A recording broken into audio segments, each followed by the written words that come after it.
Gold buyers, మీ కష్టాల్లో నమ్మకమైన మీ ఆత్మీయ నేస్తం. ఇంకా రాలేదు. ఇది కాదు సార్, కొంచెం కొంచెం ఎక్కువ మెలో డ్రామాగా అలా కావాలా ఉండండి, ఈ జేబులోంచి తీస్తాడనమాట. ఎక్కువ చేసిన అయితే ఈ జేబులోంచి అలాగా ఆపరేషన్ కూడా ఉంది మన దగ్గర అంటుంటే. అసలు నా ట్రావెల్ ఇండస్ట్రీ జర్నీ స్టార్ట్ అయిందే మీ దగ్గర నుంచి కదా సార్. మన ఇద్దరు పరిచయం ఎట్లా అయింది చెప్పవా? నాకు ఫ్రెండ్ ఆనంద్ అని ఉండేవాడు. ఆనంద్ మేనేజర్ సృజన మూవీసా?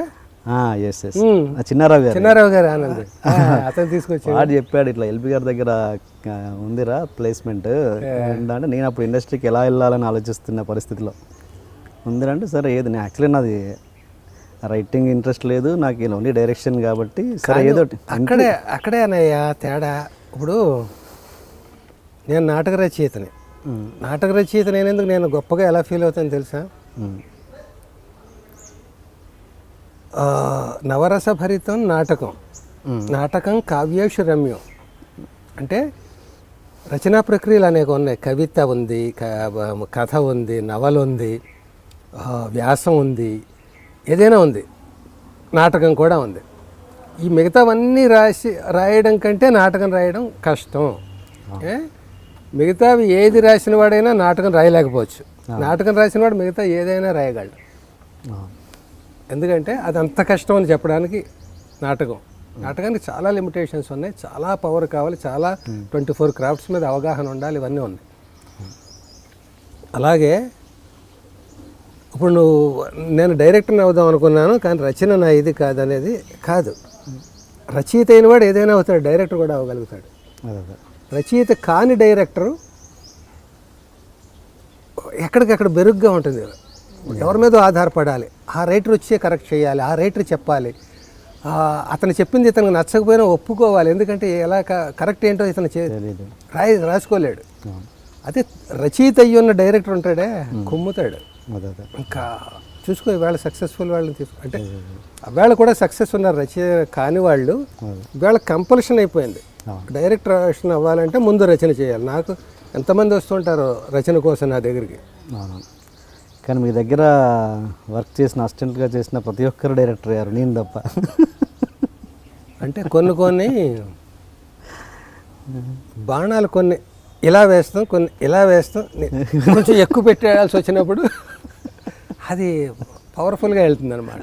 లైక్ చిన్నప్పుడు మా వాడికి ఇంకా మాటలు రావట్లేదండి అంటారు, లేటుగా వచ్చినవాడు వాడు దేశాన్ని తినేస్తాడు వాడు అనుకుంటాం. అలాగా ఒకటి డైరెక్టర్ అవ్వాలి, ఓకే అవ్వాలి, ఇంకో దారి లేదు. కానీ నీకు దారి ఉంది. You are enjoying TNR program అంటే తెలిసేప్పుడు నీకు ఇది ఎంత క్రేజీ. నీకు తెలియదు, అది లోకానికి తెలుసు. ఆ లోకాన్ని చూస్తున్న నాకు తెలుసు. నీకు తెలుసు హంబుల్గా నువ్వు ఈయన దగ్గర పోలు కొట్టడం ఎందుకని అట్లా పెద్దరికంతో అలాగే క్రేజియస్ట్ పోస్ట్ చేస్తున్నావు నువ్వు. ఎవరినైనా కూర్చొని ఇక్కడ నువ్వు గుంజీలు తీయించేస్తావు. నువ్వు వాడు అటు వస్తే ఇటేస్తావు, ఇటు వస్తే అటేస్తావు, మధ్యలో అంపసిజ పరిచేస్తావు. నువ్వు దాని మీద పడుకుని ఎటు కదలాలేము, గుచ్చుకుపోతున్నాయి ముళ్ళని. అంటే చాలా కష్టం ఇది పోస్ట్ అనేది. ఇది కొందరికే అబ్బుతుంది. అది అన్ని రకాలుగా అంతలో కిక్ రప్పించాలి, అంతలో ఇరిటేట్ అవుతుంటే మళ్ళీ కూల్ డౌన్ చేయాలి, కూల్ డౌన్ అవుతుంటే మళ్ళీ నీకు కావాల్సిన పాయింట్ రప్పించాలి, జనానికి ఇంట్రెస్టింగ్గా చేయాలి. మెయిన్ జనానికి ఇంట్రెస్ట్ కదా. నన్ను రెచ్చగొట్టి నాలో చెడు ఏమైనా తీయాలని నీ ఉద్దేశమా? ఏదైతే ప్రేక్షకుడు తినేవాడికి వంట బాగా చేయాలనేది కదా ఇక్కడ. అందుకని తప్ప. కాబట్టి నువ్వు you are in a better position. First thing కాదు డైరెక్టరే అవ్వాలి అంటే, ఇప్పుడు సపోజ్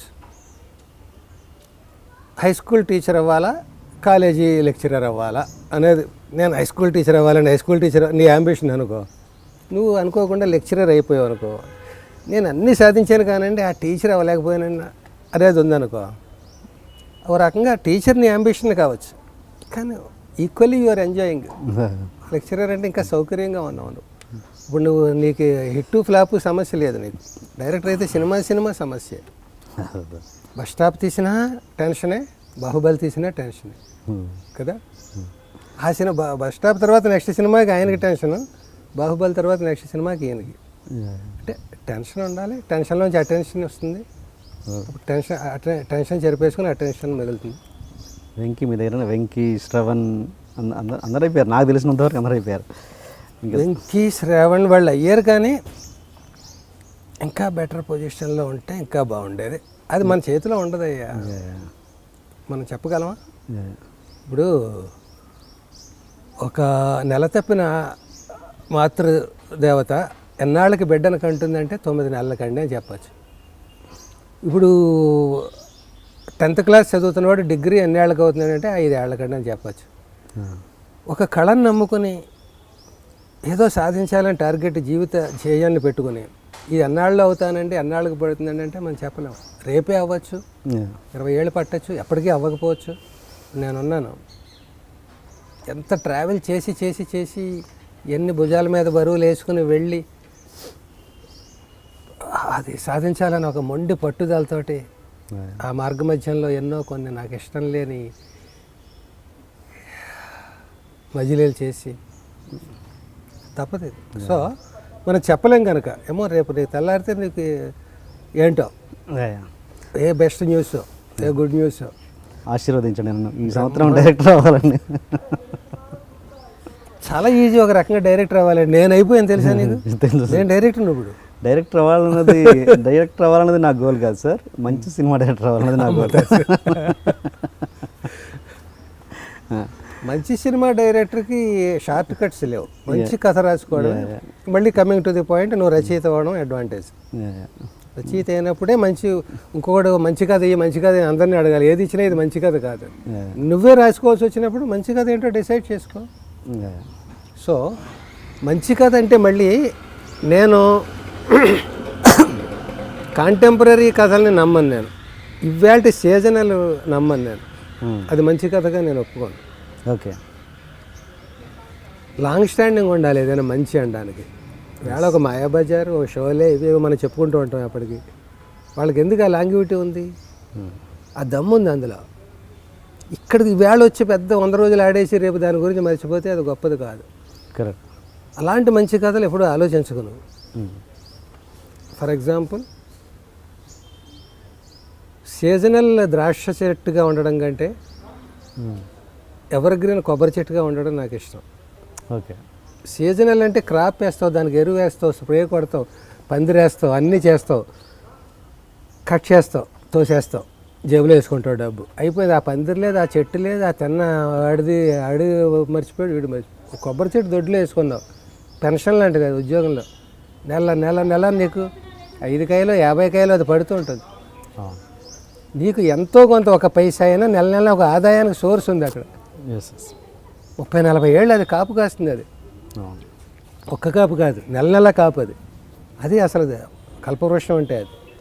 అలా పల్లెటూళ్ళలో ఎందుకు గొప్ప పల్లెటూళ్ళు, ప్రతి దొడ్లో 1 డజన్ కొబ్బరి చెట్లు ఉంటాయి. 1 నెల తిరిగేటప్పుడు కాదు 1000 రూపాయలు వస్తాయి. ఆ పొయ్యిలో పెట్టుకోవడానికి డొలకా చెట్టు ఇస్తుంది, అమ్ముకోవడానికి, దేవుడికి కొట్టుకోవడానికి, పచ్చడి చేసుకోవడానికి, అన్నిటికీ అది కలుపుతారు. అలాంటి ఎదుగుదల, అలాంటి సక్సెస్ మనకుంటే బాగుంటుంది. మీరు చేసిన దాంట్లో అలాంటి సినిమా ఉందనుకుంటున్నారా? ఏది ఉంటే ఏది? నేను చేసిన దాంట్లో నాకు ఎక్కువ పేరు తెచ్చినవి, రైటర్గా నేను చూసుకుంటే నాకు చాలా పేరు తెచ్చినవి చాలా సినిమాలు ఉన్నాయి.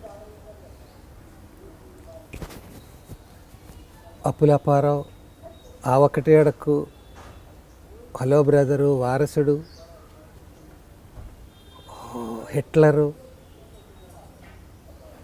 సొంత ఊరు, భాగ్యలక్ష్మి బంపర్ డ్రా, ఇలాంటివి ఏది తీసుకున్నా కూడా ఈవేళ కిష్కిందకాండ. ఇప్పుడు భాగ్యలక్ష్మి బంపర్ డ్రా అది కూడా ఒక రోడ్ షో కాదు, కానీ అది ఒక దానికోసం పెట్టే పరుగులు.